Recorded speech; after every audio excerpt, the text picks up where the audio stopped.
Hello guys, welcome to my channel. Please like and subscribe. Ayan guys, naalala nyo yung video ko nito about sa alaga namin pusa dito, si Mimi. Ngayon guys, buntis siya guys. Ayan, buntis na siya. Ilang buwan kami hindi nakapunta dito dahil may problema dito sa Kuwait.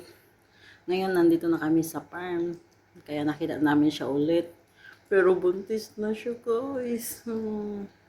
Nung Ramadan kasi daw guys, nakalabas siya ng bahay. Nawala siya. Buti na lang nakabalik. Kaya yun, pagkabalik niya, buntis na siya. Siguro guys, yung nakabuntis sa kanya, yung pusang gala dito. Ay, kawawa naman. Ayan na guys. Madagdagan na yung alaga namin soon. Ilan kaya yung magiging babies niya. Yan, binibigyan ko siya ng gatas.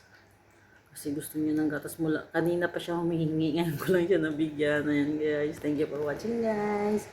Mimi! Mimi! Say hi Mimi! Mimi!